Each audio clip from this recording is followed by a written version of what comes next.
December 10 Hindi news பார்க்கலாம்.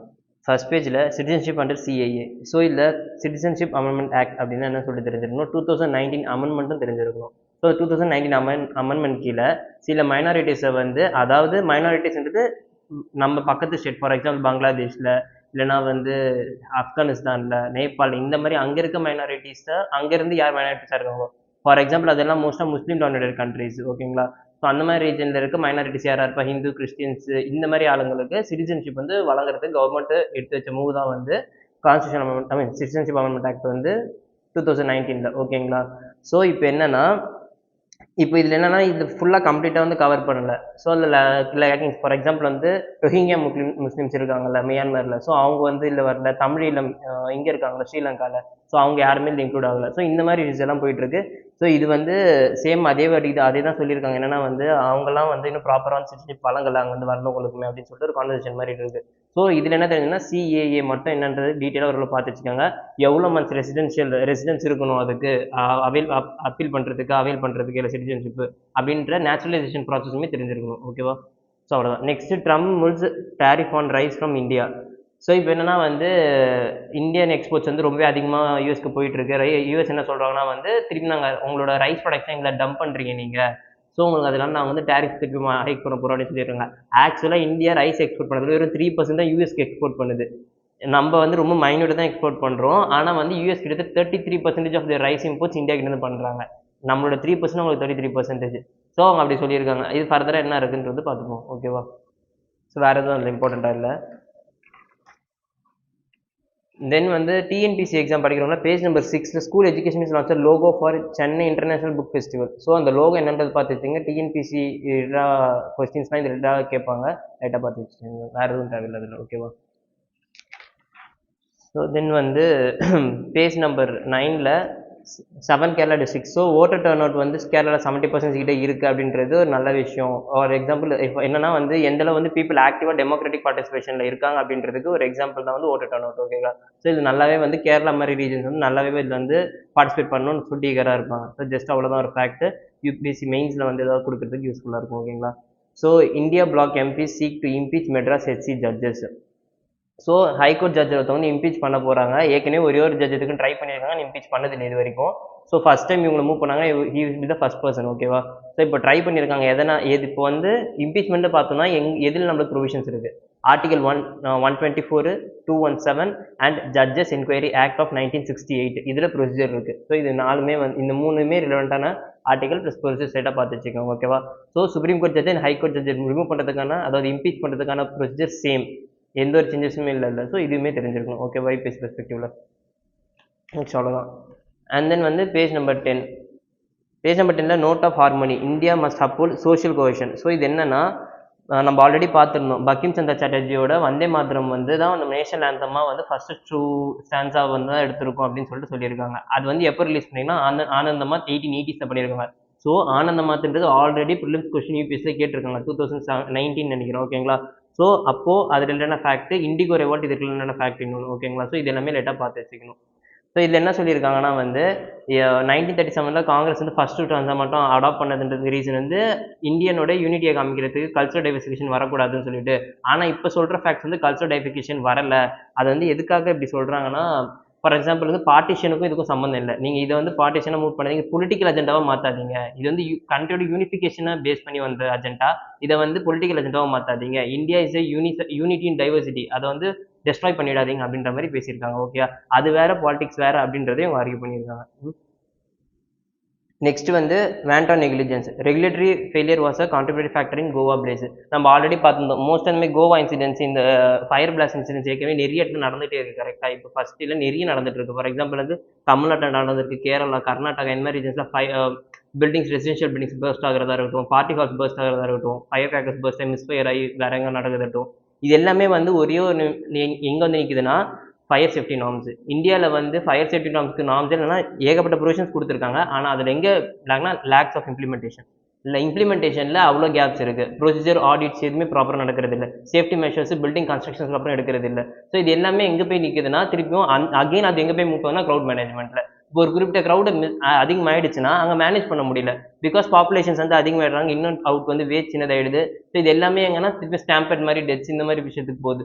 So அப்போ எங்கே இருக்குது இஷ்யூ அப்படின்னு சொல்லிட்டு பார்த்தா ஆடிட்ஸில். ஸோ ஆடிட்டும் ப்ராப்பர் மெயின்டெனன்ஸும் ஜுடிஷியஸ் இம்ப்ளிமெண்டேஷன், அதாவது வந்து இந்த மாதிரி இந்த பார்ட்டி ஹால்ஸ் எல்லாமே எதனால ஃப்ளரிஷ் ஆகுதுன்னா பொலிட்டிக்கல் பேட்டர்னேஜ் இருக்கிறதுக்கு, ஓகேவா. ஸோ அந்த பொலிட்டிக்கல் பேட்டர்னேஜ் டிஸ்ட்ராய் பண்ணாதான். ஃபார் எக்ஸாம்பிள் வந்து இவ்வளோ பெரிய பார்ட்டி ஹால் நடக்குது, இவ்வளோ பெருசாக கோவாவில் இருக்காங்கன்னா அவங்களோட பொலிட்டிக்கல் இன்ஃப்ளூயன்ஸ் இல்லாமல் எப்படி அதை நடத்த முடியும், ஒரு நார்ம்ஸ் ப்ராப்பராக மெயின்டைன் பண்ணாமல். கேட்டால் வந்து ஜஸ்ட் வந்து ரெஸ்டாரண்ட் சொல்லிட்டு ரெஜிஸ்டர் பண்ணியிருக்காங்களாம். ஒரு பார்ட்டி ஹாலுக்கும் ரெஸ்டாரண்ட்டுக்கும் எவ்வளோ டிஃபரன்ஸ் இருக்குது, அதுக்கான க்ரௌட் மேனேஜ்மெண்ட் எவ்வளோ வித்தியாசம் இருக்கும். ஸோ இந்த அளவு வித்தியாசம் இருக்கும்போது அப்போ எந்த அளவு மேனேஜ் பண்ணுறதுக்கு வந்து கவர்மெண்ட் இருக்கு. அப்போ அந்த நெக்ஸஸை பிரேக் பண்ணுங்க. கமர்ஷியல் நார்ம்ஸை கமர்ஷியலாக கொண்டு வரணும், ப்ருடென்ஷியலாக இம்ப்ளிமெண்ட் பண்ணுறது தான் வந்து இது சொல்யூஷன் அப்படின்னு சொல்லியிருக்காங்க, ஓகேவா. Care as a disability, justice, dignity in mental health. So இப்போ என்னென்னா வந்து நம்ம டிசபிலிட்டி ஜஸ்டிஸ், ஃபார் எக்ஸாம்பிள் வந்து இப்போது மென்டல் டிசபிலிட்டின்னு சொல்கிறோம்ல, இந்த மாதிரி விஷயம் எல்லாமே வந்து லிங்க் வச்சு இந்த ஆர்டிகல் கம்ப்ளீட்டாக பேசியிருக்காங்க. இதில் என்ன ஃபஸ்ட் நம்ம எடுத்துக்கிறோன்னா, first dignity and digital disability justice அப்படின்னு சொல்கிறாங்க. ஃபார் எக்ஸாம்பிள் ஒரு பீப்புள் வந்து சஃபர் ஆகுறாங்க, எந்த விதமான சஃபரிங்னா ஃபார் எக்ஸாம்பிள் வந்து மென்டலாக இருக்கலாம், ஃபிசிக்கலாக இருக்கலாம், சோஷியலாக இருக்கலாம். இது எல்லாமே ஃபார் எக்ஸாம்பிள் வந்து சோஷியலாக சொல்கிறோன்னா வந்து அவங்களுக்கு வந்து பீப்புளோட எங்கேஜ் ஆகாமல் ஐசோலேட்டடாக ஃபீல் பண்ணலாம். சம்டைம் கல்ச்சுரலான cultural significance hierarchy of caste system நம்ம பார்த்துருக்கோம், சரிங்களா. ஸோ அது மூலயமா அஃபெக்ட் ஆகுறாங்க. இன்னுமே ஸ்டில் என்ன இருக்குன்னா வந்து நேஷனல் கிரைம் ரெக்கார்ட்ஸ் பியூரோவே சொல்லியிருக்காங்க, சூசைட் ரேட் வந்து இந்தியாவில் அதிகமாக இருக்குது. எந்த செக்டார்லன்னு பார்த்தா 1/3 ஆஃப் தி சூசைட்ஸ் வந்து ஃபேமிலியோட ப்ரெஷர் தாங்க. ஃபார் எக்ஸாம்பிள்ஸ் வந்து இப்போ நீட் ஜெய் ஸ்டூடெண்ட்ஸ்லாம் வந்து பார்த்தீங்கன்னா ரிசல்ட் வரலன்னு சொல்லிட்டு சூசைட் பண்ணிக்கிறாங்க. அதுக்கெல்லாம் ரீசன்ஸ் வந்து பார்த்தோன்னா அவ்வளோ பெருசாக எதுவுமே இம்ப்ளைட் இல்லை, ஓகேவா. அதே மாதிரி 1/10 ஆஃப் வந்து ரிலேஷன்ஷிப் பிரேக்கப்புக்கு வந்து சூசைட் பண்ணுறாங்க. ஸோ இது எல்லாமே என்ன ஆகுதுன்னா வந்து ஃபைனலாக முடிகிற இடம் வந்து பார்த்தோன்னா ப்ராப்பராக வந்து சோஷியல் ஹார்மோனி இல்லை, அவங்க வந்து சோஷியலாக டிஸ்ட்ரெஸ்டாக இருக்காங்க, சோஷியலாக வந்து ரொம்ப டிஸ்டேபிளைஸ்டாக இருக்காங்க. அதுதான் இதுக்கு இஷ்யூ அப்படின்னு சொல்லிட்டு சொல்கிறாங்க, ஓகேவா. ஸோ நெக்ஸ்ட் வந்து பார்த்தோன்னா இதுவே வந்து இப்போ ஆன் ப்ராக்டிஸ் எப்படி கொண்டு வரதுன்னா, மென்டல் ஹெல்த் இருக்குல்ல, மென்டல் ஹெல்த் வந்து அப்ரூவ் பண்ணுறதுக்கு, பீப்புள் கிட்ட அக்சஸ் பண்ணுறதுக்கு வந்து அவங்களுக்கு வந்து அவைலபிலிட்டி இல்லை. 20% ஆஃப் பீப்புள் தான் வேர்ல்டு வைடில் மென்டல் ஹெல்த் இன்ஸ்டியூஷன்ஸே அக்சஸ் பண்ணுறாங்க. ஸோ இது எவ்வளோ பெரிய இஷ்யூஸாக இருக்கும். ஸோ இந்த மாதிரி விஷயம்லாம் ப்ராப்பராக அவங்க அப்ரோச் பண்ணால் தான் இது பெட்டராக இருக்கும் அப்படின்னு சொல்லிட்டு சொல்கிறாங்க, ஓகேவா. Next charting and agenda on the right to health. So right to health இப்போ ஹியூமன் ரைட்ஸ் டேன்றது December 10 ஹியூமன் ரைட்ஸ் டேன்னு சொல்கிறாங்க. அண்ட் ப்ளஸ் வந்து December 12 வந்து யூனிவர்சல் ஹெல்த் கவரேஜ் டேன்னு சொல்கிறாங்க. ஸோ இது ரெண்டுமே என்னன்னா, நம்ம வந்து இப்போது ஹெல்த் கவரேஜ் வந்து ஹியூமன் ரைட்ஸ் ரெண்டுமே இன்டர்ட்வைண்டாக இருக்குது. ஆனால் ஹெல்த் கவரேஜோட இம்பார்ட்டன்ஸ் வந்து எந்தில் வந்து ப்ரியாரிட்டி கொடுக்கணும், எந்தில் வந்து இருக்கணும் அப்படின்னு சொல்லிட்டு இந்த ஆர்டிக்கலில் பேசியிருக்காங்க. ஜன் ஸ்வஸ்தியா அபியான் அப்படின்ற பீப்புள் ஹெல்த் மூவ்மெண்ட். இது வந்து நம்ம இந்தியா ஃபுல்லாக வந்து ப்ராப்பராக இன்னும் எஃபிஷியண்டாக பண்ணிட்டு இருக்கோம். இப்போ ஜன் ஸ்வஸ்தியா அபியான்ன்றது என்னன்னா, இப்போ வந்து ப்ரைவேட் பிளேயர்ஸ் இருக்காங்கல்ல, ப்ரைவேட் பிளேயர்ஸ் அதுக்கப்புறம் வந்து ப்ரைவேட்டைசேஷன் மூலயமா வந்து இன்டெகிரேட் பண்ணுறது, ப்ளஸ் வந்து கிளினிக்கல் எஸ்டாப்ளிஷ்மெண்ட், சிட்டிசன் சார்ட்டர்ஸ் வந்து கொண்டு வர்றது. அண்ட் தென் வந்து 2% ஆஃப் யூனியன் பட்ஜெட்டை வந்து ஸ்டில் வந்து ரொம்ப கம்மியாக தான் வந்து ஹெல்த் செக்டரில் கான்ட்ரிபியூட் பண்ணிட்டு இருக்கோம். இது எல்லாமே எதுக்கு வந்து இருக்குதுன்னா, இன்னும் ப்ராப்பராக வந்து இந்தியா வந்து இன்னும் எஃபிஷியண்டாக பண்ணல, பீப்புள் சார்ட்டர்ஸை கொண்டு வாங்க, கிரீவன்ஸ் சார்ட்டர்ஸில் பெட்டராக கொண்டு வாங்க. அண்ட் தென் வந்து COVID-19 front line doctors, nurses, இந்த மாதிரி எல்லாருக்குமே வந்து தேவையான ஃபண்ட்ஸ், அதாவது வந்து சேலரி வந்து ப்ராப்பராக இல்லை, எல்லாருக்குமே ரொம்ப கம்மியான சேலரி இருந்தது. ஸோ இது எல்லாமே என்ன ப்ராப்ளம்னா வந்து ஃபைனலாக இருக்கிறது அவங்களுக்கு வந்து இது எல்லாமே ப்ராப்பராக சேரலை. ஸோ வந்து இதெல்லாம் பெட்டராக கொண்டு வந்தீங்கன்னா பீப்புள் ஹெல்த் வந்து பெட்டராக அட்ஜஸ்ட் முடியும், ரைட் டு ஹெல்த் அப்படின்றதையும் இன்னும் பெட்டராக வந்து கவரேஜ் பண்ண முடியும் அப்படின்னு சொல்லிட்டு சொல்கிறாங்க, ஓகேவா. Next deep cleaning of India's electoral rolls. So India's electoral rolls இருக்குல்ல, இப்போ என்ன சொல்லிருக்காங்கன்னா வந்து intensive revision, for example special intensive revision கடைசியாக 2002 to 2003 தான் நடந்திருக்குன்னு பார்த்தோம். அதோட இப்போ தான் பண்ணுறாங்க. அப்போது இது இருக்கும்போது இருக்க சேலஞ்சஸ், ஃபார் எக்ஸாம்பிள் என்னது, எதுலாம் ப்ராப்பர் டாக்குமெண்ட்ஸ் தெரியல, யாரெல்லாம் ப்ராப்பர் டாக்குமெண்ட் மெயின்டைன் பண்ணுவாங்கன்னு தெரியல. அதுக்கப்புறம் வந்து சிட்டிசன் வந்து யார் முதல்ல சிட்டிசனே சொல்லிட்டு ப்ரூஃப் அவங்களுக்கு தரலன்னு சொல்கிறாங்க. நீங்கள் சிட்டிசன்னா என்ரோல்மெண்ட் இருந்தால் மட்டும் சிட்டிசன் கிடையாது, இங்கே ரிசைட் பண்ணிக்கிங்க, நேச்சுரலைஸ் ஆகிருக்கீங்க, நீங்களும் சிட்டிசன் தான், பர்த்டே சிட்டிசன்ஷிப் அக்வயர் பண்ண முடியும். ஸோ இது எல்லாமே சிட்டிசன்ஷிப் ப்ரொவிஷன்ஸாக இருக்கும்போது, ஃபார் எக்ஸாம்பிள் இந்த ஜெர்மனி, கனடா மாதிரி கண்ட்ரீஸில் சிவில் ரிஜிஸ்டர்னு இருக்கும். யாரெல்லாம் அந்த ஊர்லேருந்து ரெஜிஸ்டர் பண்ணுறாங்களோ அவங்க எல்லாருமே வந்து அவங்க வந்து இருக்கலாம், ஓகேங்களா. அவங்க வந்து ரெஜிஸ்டர் பண்ணி தான் உள்ளே வருவாங்க. ஸோ அந்த மாதிரி ப்ரொசீஜர்லாம் இந்தியாவில் கிடையாது. இந்தியாவில் யார் வேணால் எங்கே வேணால் மூவ் பண்ணிக்கலாம், அவங்களுக்கு எதுவுமே ரெஸ்ட்ரிக்ஷன்ஸ் கிடையாது, எல்லாருமே வந்து இருந்துக்க முடியும். ஸோ இது எல்லாமே என்ன ஹைலைட் பண்ணது காமிக்குதுன்னா, இந்தியாவில் வந்து இந்த மாதிரி ப்ரொசீஸ் மெயின்டைன் பண்ண முடியாது. அப்போது மினிமல் டாக்குமெண்டேஷன் இன்னும் எஃபிஷியண்டாக யார் பீப்புள் வந்து கவர்மெண்ட் எடுத்து பண்ணால் தான் இதை பெட்டராக வந்து அட்ரஸ் பண்ண முடியும் அப்படின்னு சொல்லிட்டு பேசியிருக்காங்க இதில், ஓகேவா. நெக்ஸ்ட் வந்து page number 12 SC slams ECI's mechanical replies to SIR related issues, ஓகேவா. ஸோ வந்து எஸ்ஐ ஸ்பெஷல் இன்டென்சிவ் ரிவிஷனுக்கான இப்போ கவர்மெண்ட் கிட்ட கேட்கும்போது நீங்கள் எல்லாம் ப்ராப்பராக டேட்டாஸ் கொடுக்கல அப்படின்னு சொல்லிட்டு கவர்மெண்ட் வந்து சொல்கிறாங்களா ஈசிக்கு. அந்த ஈசி வந்து 90% ரோல் முடிஞ்சிச்சு, 97% வந்து நாங்கள் டிஸ்பிளேஸ் பண்ணிட்டோம்னு சொல்லிட்டு சொல்கிறீங்க தவிர இது ப்ராப்பரான ரிப்ளை இல்லை. பண்ணிட்டோம்னு சொல்கிறீங்க தவிர என்ன பண்ணியிருக்கீங்க அப்படின்றத ஈசி கேட்குறாங்க. ஸோ ஜஸ்ட் வந்து ஒரு டிபேட் மாதிரி தான், அது வேற வந்தால் பார்த்துக்கலாம். ஓகேவா? நெக்ஸ்ட் வந்து பேஜ் நம்பர் வந்து 14 வந்து சேம் அந்த கோவா நைட் கிளப் வந்து பார்த்துருந்தோம்ல, அதில் வந்து என்ன சொல்லியிருக்காங்கன்னா இன்டர்போல்ன்றது வேர்ல்ட் லெவலில் இருக்கிறது. அங்கே அந்த ஓனர்ஸ் வந்து ப்ளூ நோட்டீஸ் கொடுத்துருக்காங்க. ஸோ டைப்ஸ் ஆஃப் நோட்டீஸ்ன்னு இருக்கும், அதை பற்றி தெரியவே இல்லை. இன்டர்போல் வந்து இந்த நோட்டீஸ் கொடுப்பாங்க அப்படின்றது மட்டும் தெரிஞ்சுக்கலாம். சரிங்களா? இதுக்கு முன்னாடி நீரவ் மோடி இவங்க எல்லாத்துக்குமே வந்து நோட்டீஸ் கொடுத்துருக்காங்க. ஓகேவா? ஜஸ்ட் தெரிஞ்சுக்கிட்டா போதும். Ensure free content access for LLMs says working paper. So வந்து லார்ஜ் லாங்குவேஜ் மாடல்ஸ், அதாவது இந்த சாட் ஜிபிடி, ஓப்பன் ஏஐலாம் இருக்குல்ல. ஸோ இவங்க என்னன்னா வந்து சோர்ஸ், அதாவது வந்து இப்போ நம்ம ஒரு விஷயத்தை கண்டென்ட் கேட்குறோம்னா அது வந்து அதோட சோர்ஸ் கிடையாது. வேரியஸ் வெப்சைட் அனலைஸ் பண்ணிட்டு அதுலேருந்து கிடைக்கிற சோர்ஸ் தான் நம்மளுக்கு கண்டென்ட்டாக மாடிஃபை பண்ணி இன்னும் அண்டர்ஸ்டாண்டபிளாக கன்வே பண்ணி கொடுக்குறது. ஓகேவா? ஸோ இது எல்லாமே என்னன்னா இப்போ அந்த வெப்சைட்ஸ் இருக்கவங்க ஸ்காலர்ஸாக இருப்பாங்க, நிறைய பேர் அவங்களோட கண்டென்ட்டை போட்டிருப்பாங்க, ஏகப்பட்ட இன்வெஸ்ட்மெண்ட் பண்ணி அதை பண்ணியிருப்பாங்க. ஆனால் அது எதுக்குமே வந்து அவங்களுக்கு பெனிஃபிட் இருக்கிறது இல்லை. நம்ம ஜஸ்ட் ஒரு சாட் ஜிபிடி யூஸ் பண்ணது வந்து நம்மளுக்கு எல்லா கண்டென்ட்டுமே ஆர்கனைஸ் பண்ணி கொடுத்துருது.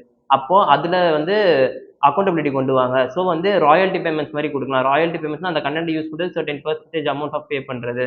ஸோ அந்த மாதிரி கொண்டு வரலாம். இதே மாதிரி வந்து ஏற்கனவே வந்து இந்த ரேடியோ ஸ்டேஷன் சாங்ஸ் ப்ளே பண்ணுவாங்கல்ல, அவங்க பண்ணியிருக்காங்க. எதுக்குன்னா வந்து இப்போ மியூசிக் ஸ்டேஷன்ஸ் இருக்குது ஃபார் இந்தியாவிலே எடுத்துக்கலாம். வந்து இப்போ 98.4 இருக்குன்னா இவங்க வந்து ஃபார் எக்ஸாம்பிள் வந்து சோனி மியூசிக்ஸ் இருக்கும், திங்க் மியூசிக்ஸ் இருக்கும். ஸோ இதுக்கு எல்லாத்துக்குமே வந்து ராயல்ட்டி பேமெண்ட் பண்ணிட்டாங்கன்னா அவங்க அந்த கண்டென்ட்டை வந்து ப்ளே பண்ணிக்கலாம். அவங்களுக்கு அது எதுவுமே ப்ராப்ளம் இருக்காது. ஸோ இந்த மாதிரி ராயல் பேமெண்ட் சிஸ்டம் கொண்டு வந்துட்டா இது பெட்டராக அட்ரஸ் பண்ண முடியும் அப்படின்னு சொல்கிறாங்க. ஆனால் இந்த ராயல்ட்டி பேமெண்ட் வந்து ஃபார் எக்ஸாம்பிள் ஒரு வெப்சைட் சாட் ஜிபிடி யூஸ் பண்ணுறது இல்லை, அது யூஸ் பண்ணுறது 10-15 வெப்சைட்ஸை வந்து ஒரு கண்டென்ட்டுக்கும் யூஸ் பண்ணும். அப்போது எந்தளவு வந்து இது வைடாக போகும், எந்தளவு வந்து பீப்புளுக்கு வந்து கஷ்டமாக இருக்கும், எந்தளவு வந்து பீப்புளோட ஒர்க்குமே வந்து அது கிராக் இது பண்ணும், எக்ஸ்ப்ளாய்ட் பண்ணும் அப்படின்றது மாதிரி ஒரு கொஸ்டின் மார்க் வந்து நிற்கிது. ஓகேவா?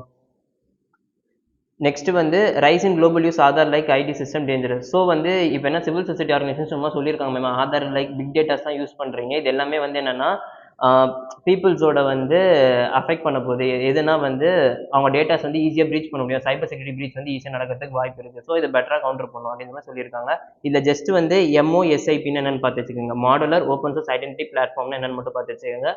ரொம்ப டீட்டெயிலாக தெரியல, ஒரு டெஃபினிஷன் மாதிரி இருந்தால் போதும். ஓகேவா? House panels. ஸோ இது வந்து ஏகல்வியா ஸ்கூல்ஸ் வந்து எங்கன்னா north east regions, tribal regions இந்த மாதிரி இடத்துலமே யூஸ் பண்ணி இம்ப்ளிமெண்ட் பண்ணுவாங்க. ஓகேங்களா? ஸோ அது லேக்கிங்காக இருக்குது, லேண்ட் ஹோல்டிங்ஸ் இன்னும் வரல அப்படின்ற மாதிரிலாம் சொல்லியிருக்காங்க.